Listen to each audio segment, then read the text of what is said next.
Okay, what's going on, guys, and welcome to the first episode of the Ultimate Push-Pull Leg series. In this video, we're hitting our first push workout of the week, and over the course of the next 6 videos, I'll be taking you through the rest of the push-pull leg sessions to complete the full week of workouts. Now, if you want to get everything in your hands right away, you can pick up the full push-pull legs hypertrophy plan, which just launched over on jeffnippard.com, and I'll have a little more info about that at the end of the video. So without further ado, let's dig into push day number 1, where we'll be doing 7 exercises that target the chest, shoulders, and triceps. All right, so after a quick warm-up of 5 minutes on the treadmill or Stairmaster and a few upper body dynamic drills like arm circles and cable external rotations, we're kicking the workout off with just one near max effort set of 3 to 5 reps on the bench press. Now, obviously, before that heavy working set, we'll want to do a full warm-up pyramid to get the blood flowing and prepare ourselves mentally for that heavy load to come on the top set. And I'll put my full warm-up protocol here if you want to pause and read.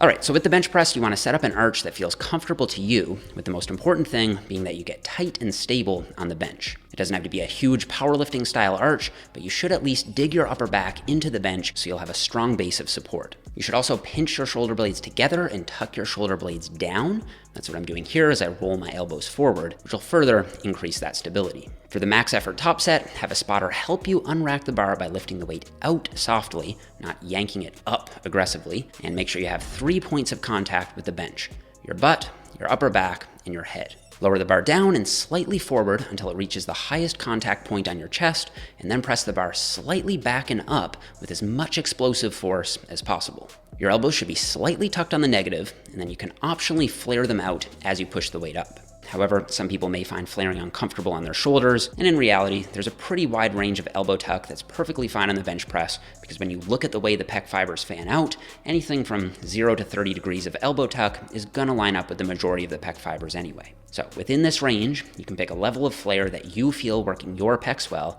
that you're reasonably strong with, and that doesn't give you any pain or discomfort. If you don't have a spotter, you can try unracking the bar with your butt up off the bench. This is legal in competition. And then once you've unracked, drop your butt down onto the bench and start your set from there. Now, one thing worth noting is that the International Powerlifting Federation recently updated their rulebook in an attempt to combat the increasingly out-of-control range of motion problem with more and more exaggerated arching. So now you need to reach a certain amount of elbow depth in order for the lift to count. So according to the new rules, you need to get the bottom of your elbow below the top of your shoulder joint in order for the lift to count. So this is what bottom of the elbow below top of the shoulder joint looks like to me.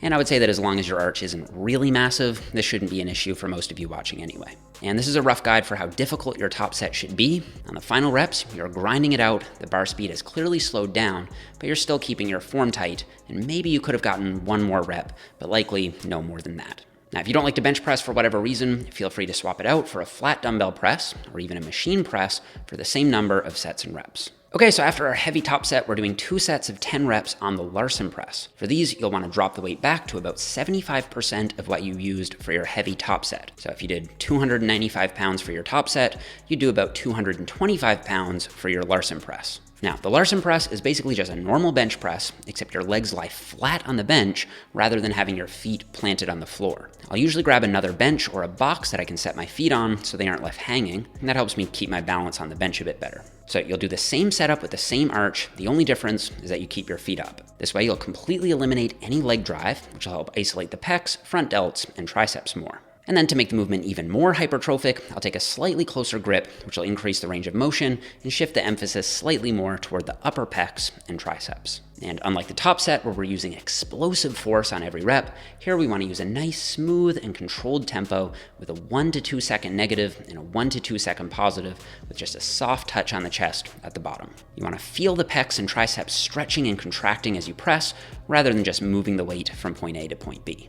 All right, after that, we're moving on to 3 sets of 8 to 10 reps on the standing dumbbell Arnold press. For the most part, I think any optimized push day should have both a horizontal press to target the pecs more and a vertical press to target the shoulders more. Of course, if you're really pressed on time, you could collapse them both into a single incline press like we did in our minimalistic workouts. But here we're going for maximum effectiveness over maximum efficiency. So we want to do both pushing movements. So for these, you want to start with the dumbbells facing palms in, and then as you press, you're going to flare your elbows out until you get to full elbow extension, and then reverse the motion back down under control. In the past, I've often hit these in a higher rep range and thought of them more as a mind-muscle connection pump style exercise. And because of this, this, I've often limited myself to 30 or 40 pound dumbbells, but lately I've been loading them quite a bit heavier, and I've worked my way up to 60 pound dumbbells for sets of 8 to 10. I found that thinking of it more like a barbell overhead press by squeezing my glutes and driving through my heels has helped me overload my shoulders better, and these days I think of it more like a in-between movement.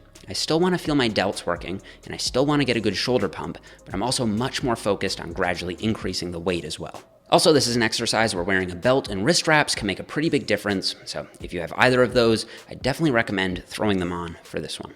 Okay, after that, we're supersetting 2 sets of 12 to 15 reps on the cable press around with 2 sets of a static pec stretch for a 30-second hold. So the press around is one of those exercises that can feel a bit awkward for some people at first, but once they play around with it for a few weeks, it tends to really click. I think of it like a combination between a cable fly and a cable press, except you're doing one arm at a time. And the key thing is that you're pressing around your body past the midline to get the most end range contraction out of the pecs possible. If you think about pretty much every other exercise that hits the pecs, they almost all stop at or before the midline.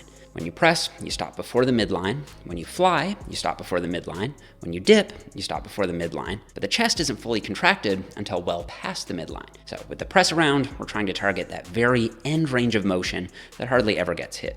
Now, is that end range of motion really important for hypertrophy? I'm not sure. As far as I know, it's never been directly studied, at least not in this context, but I certainly can't see it hurting, especially if the stretch isn't being compromised. So after hitting one side on the press around, we'll stretch that same pec for a 30-second hold, and then switch and do a press around with the other arm, and then stretch that other pec for a 30-second hold as well. Now, 3 years ago, I uploaded a video breaking down this study, which showed that holding a stretch for 30 seconds in between sets at about a 7 out of 10 intensity, so just before the point of pain or discomfort, was able to increase muscle growth by approximately 50%. The group that did traditional training without interset stretching saw a 6.2 millimeter increase in muscle thickness, while the group that did stretching in between sets saw a 9.4 millimeter increase on average. Since then, more research has come out on the topic, and just this past month, a new review was published by Schoenfeld and colleagues where they concluded that interset stretching may enhance muscular adaptations without increasing the time spent exercising. That's because you can just do the stretching while you're resting in between sets. So the benefit of stretching in between sets seems to be gaining as opposed to losing scientific support over time. And we also don't need to worry about any potential strength interference because we're doing the static stretching on our last exercise for the pecs for the day. However, even if we were doing that stretching earlier, it wouldn't be a big deal because, contrary to popular belief, static stretching doesn't seem to interfere with strength unless the stretch is held for longer than 60 to 90 seconds. So to me, this seems to be something with only potential upsides, with no clear downsides as of now. I mean, you're just resting between sets anyway, why not add some stretching? Okay, after that, we're moving on to 3 sets of 12 to 15 reps on the cross-body cable Y raise. Now, I first saw this movement in a training vlog from one of the natural bodybuilding goats, Alberto Nunez. He was talking about how he gets a much better stretch on these than regular cable lateral raises, and I can see why. For example, if you look at the lean away Egyptian cable lateral raise, which I'm still a big fan of, by the way, you'll notice that your body sort of blocks you from getting a really deep stretch on the delts. And just think about it. If you're gonna stretch your side delts as much as possible, you're not just gonna put your arm against your side. Instead, you're gonna pull your arm across your body, and that way you should feel a big stretch in your delts. So with the crossbody Y raise, that's kind of the stretch we're going for, except under active tension. And the way Alberto described these was to think about drawing a sword at the bottom and then sort of flicking it up and out at the top. Now, one thing to be aware of is you don't want to turn this into a front raise. We're not lifting the cable up in front of us, we're lifting it out and back in a diagonal plane of motion. Also, if we look at the anatomy of the deltoid muscle fibers, it's pretty common knowledge that there are 3 heads. There's the front or anterior head, the side or lateral head, and the rear or posterior head. However, the latest anatomy literature suggests that the deltoids may be better thought of as having 7 intramuscular segments. And so some of these compartments, like the D4 or D5 segments, could be hit more effectively with something sort of in between a front raise and a lateral raise. So something like a Y raise. The bottom line is that lifting the arm out at slightly different angles and in slightly different planes of motion is more likely to maximize development of the entire shoulder and help create that round 3D delt look more effectively. Okay, up next we've got 3 sets of 8 reps on the squeeze-only tricep press down, supersetted with 3 sets of 8 reps on the stretch-only overhead tricep extension. And we'll be hitting both of these exercises as a superset, so doing them back-to-back without resting in between. So basically we're doing partial half reps on both of these exercises, except on the press downs, we're only doing the second half of the range of motion, so hitting the squeeze part only, and on the overhead tricep extension, we're only doing the first half of the range of motion. So hitting the stretch part only. Now I want to give credit to Hypertrophy Coach for this combo. I first saw these on his Instagram, so I tried it out for myself and it immediately clicked. And the reason I think it works so well is the second half of the press down is the hardest part of that exercise. Hypertrophy Coach calls this staying where it's the hardest. But you can't just do half reps because we know that the stretch aspect of the lift is probably the most important. However, it's actually really hard to get a good stretch on the triceps with press downs. So instead, we'll just flip around and do half rep stretched partials with the overhead extension. So this is a fun combo move, and I think you guys will really feel your triceps working in a unique way if you want to try it out. Then to finish off the workout, we're doing 2 sets of 10 to 12 reps on the cross-body tricep extension. The goal here is to get in a little extra tricep volume with the arm positioned at a less conventional angle. Most people pretty much always do tricep extensions and tricep press downs with the arms tucked into the sides, but much more rarely, if ever, do tricep extensions with the arms flared out to the side. So I think this is a good variation to include because the long head of the triceps crosses both the elbow joint and the shoulder joint, and so varying your shoulder position can impact which region of the triceps you're emphasizing. As of now, I don't think we have the scientific evidence to be able to say with any real confidence which shoulder position is best at targeting which division of the triceps, and there are most likely going to be individual differences regardless. So my best recommendation is to include a variety of tricep exercises that put the shoulder in different positions, periodically swapping them in and out.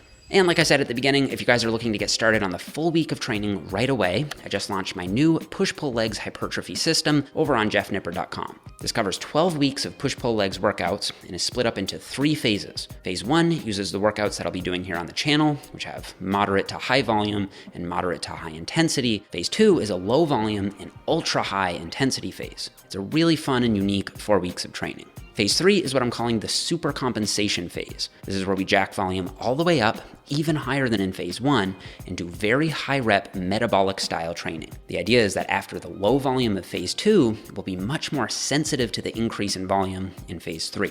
Then after week 12, there's a full deload week, so that you can start the program over again and keep running it through for as long as you're continuing to make progress.